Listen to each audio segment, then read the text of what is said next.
Hello everyone. Okay, as discussed, this is the basically the cloud certification catalyst series for the HashiCorp Certified Terraform Associate certification. It is a new certification released by Terraform. It was in beta for 2 months and got released in general availability, so you can book it in starting now. So this is a series of questions or practice questions regarding this exam, which I think would be useful for anyone who is sitting for this exam. Okay, this is a brief about me, certifications disclaimer. Okay, let's come to the question.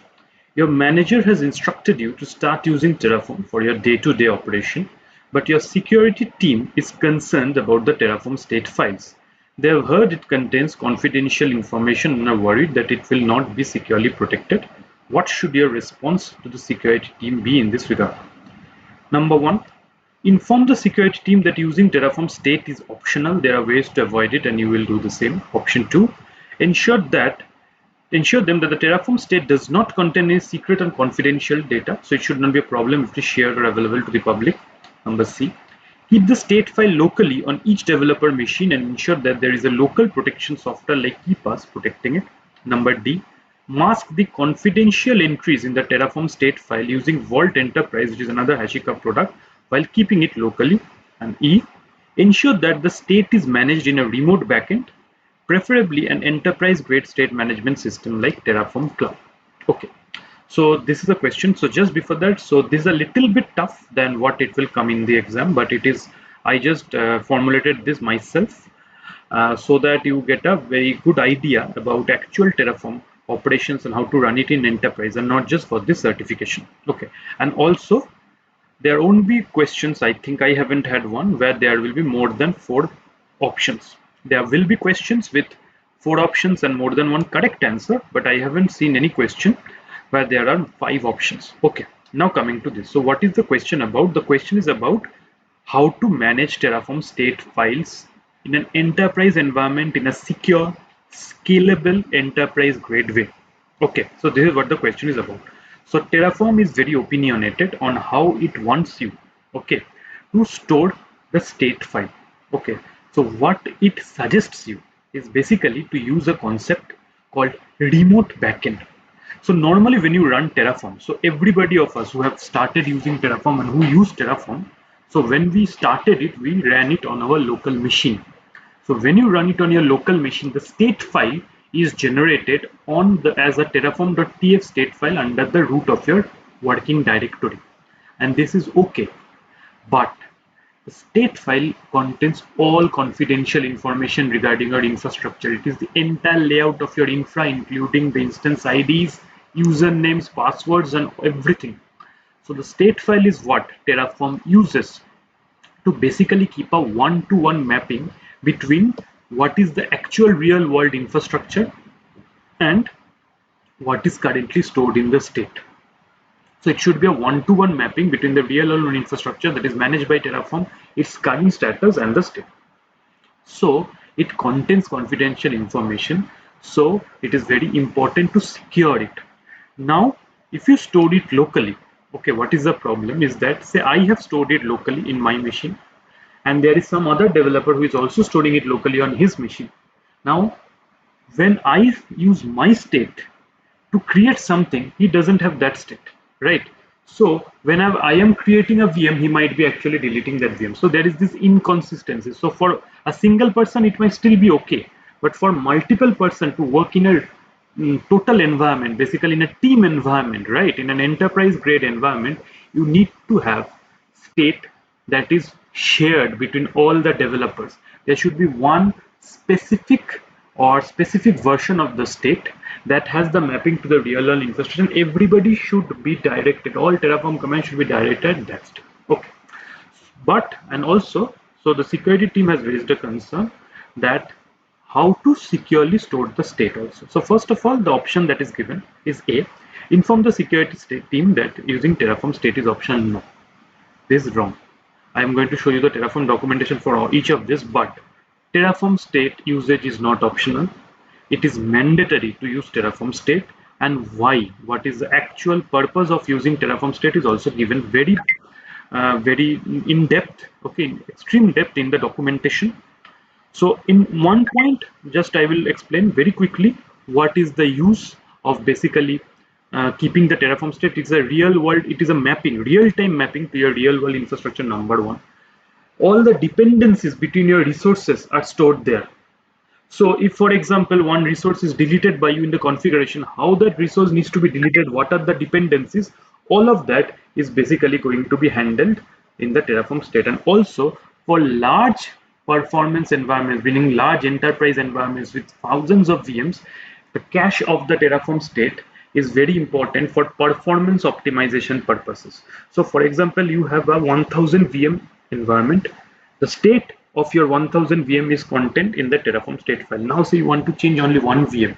Okay, so you can basically use resource target your resource. Okay, and then basically you can use Terraform state. So the entire cache of your Terraform state will be treated as the real world mapping. Okay, so at the end of the day, state is mandatory. Okay, ensure them that Terraform does not contain any secret or confidential data, so it should not be a problem if it is shared or available to public. Completely incorrect. Terraform state contains confidential data. Okay, that is why the main focus of HashiCorp is how to secure it and how to keep it in a secure, scalable way. Okay, so it contains confidential data. It contains your username. It contains your password for SQL servers and Windows VMs. Also, your instance ID, your IPs might also be private for you. You might not want to share them. So they can know. That is incorrect. So A and B are incorrect. Number C, keep the state file locally on each developer machine and ensure that there is a local protection software like KeePass protecting it.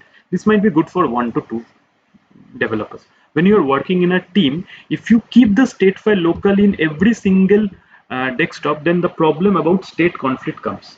That when somebody, two or more people, say 20 people are using different versions of the state and at the same time they're running operations, so it will make your infrastructure in an inconsistent state. Which one will be considered, which one will be ignored? So this case, so the best practice is for teams who are using Terraform at a team level, okay, 4 to 5 guys or 20 guys at an enterprise grade level, or maybe an entire organization, to not keep Terraform state locally, keep it in a remote storage. That remote storage can be an S3 bucket, that remote storage can be Terraform Cloud, Azure Blob, it can be a Consul cluster, anything else. Number D, mask the confidential entries in the Terraform state file using Vault Enterprise, another HashiCorp product, while keeping it local. No. So right now Terraform does not offer this. Maybe in future they will. Right now there is no option to mask certain sections of the Terraform file or state file or redact it using any software. Okay, like HashiCorp Vault also. So this is not an option at all. This is not feasible right now. Maybe in a future version it might be possible. E, Terraform ensures the state is managed in a remote backend, preferably an enterprise-grade state management system like Terraform Cloud. This is the most reasonable option. So keep your state in a remote backend. It can be an S3 bucket, it can be an Azure blob storage, storage account. It can be, for example, a Google Cloud storage. It can be Terraform Cloud. So a remote backend. What are the benefits of this? Number one, many remote backends provide encryption at rest. Terraform Cloud provides, Azure Storage Account provides, AWS S3 buckets provide. So your file, basically your state file, is first of all encrypted at rest. Secondly, most of the Terraform states, remote state management systems, they offer TLS encryption for the data transfer. So when your state file is basically being pushed from your local system via an HTTPS call to the actual bucket or the actual storage, okay, actual remote storage, then it is going via HTTPS. So it is so there is encryption in transit and also encryption at rest. So your security is well taken care of. Third, it is not in your local system, right? So since it is not in your local system, there is no problem. Okay. Fourth, it is not being stored in your source control repository. Storing state file in a source control repository is a very, very bad idea. State file is not something that you want to store in a state file source control repository. Rather, you should mention it in your Git ignore or Terraform ignore file. Fourth, if you are doing a remote state management, okay, then multiple developers in your team can start working using that state as the single source of truth. So this confusion about which state is going to be used, what is the latest state of my environment, goes away. Fifth, most of the backends also provide a feature called state locking. What that means, that say for example I am running my Terraform apply operation, that the remote state will be locked at that moment. So the same time, if you are running the state operation, okay, either it will give you an error that the state is locked, or for some cases, like for example Terraform Cloud, it will push your request into an automatic queue, so that after the first version is done, only then your request gets. So it maintains the consistency of the state. So this is a feature called state locking. So all of this is available with the remote backend. So different remote backends offer different functionalities and different benefits, but the concept of a remote backend is what is the answer here. So the answer should be E. Ensure that the state is managed in a remote backend, preferably an enterprise-grade state management system like Terraform Cloud. Now, what is the relevant documentation for this? So you go to this link. This is all the link regarding the state, how to store it, what it is. Okay, so just like I was saying, whether it is optional or it is mandatory. Okay, so this case you can read that, as you will see below reasons, state is required. It is not optional, it is mandatory. Okay, now regarding locking, okay, it is mentioned how Terraform can support locking. If supported by your backend, Terraform will lock your state file for all operations that could write state. This prevents others from acquiring the lock and potentially corrupting your state. Then you can see remote state. Okay, how to keep remote state. So by default, the Terraform stores state in a local file, tf state. When working with Terraform in a team, use of a local file makes Terraform usage complicated because each user must make sure they always have the latest state data before running Terraform. Make sure that nobody else run Terraform at the same time. With remote state, Terraform writes the state data to a remote data store, which can then be shared between all members of a team. Okay, and finally, sensitive data. So what it is saying, that Terraform state contains sensitive data. It can contain sensitive data. Okay, so the state contains resource IDs and all resource attributes. For resource database, this might contain plain text passwords basically, and when using local state, the state is stored in plain text JSON files. When using remote state, the state is only ever held in memory when used by Terraform. So if you are using remote state from version 0.11, there is no local state file in your machine. It's a very good thing. So your state file is only held in memory, and then it is stored in the remote backend. It might be encrypted. The entire transmission might go over HTTPS based on the remote backend properties. So this is the answer. So basically the answer is use remote state. Okay, use a remote state backend, use some sort of a state management feature that manages your state for you. For example, Terraform Cloud actually goes a step further. It even shows you the differences and the inputs, who change state when, what is the difference between the last 2 or 3 state changes. So it basically maintains a source control of your state internally.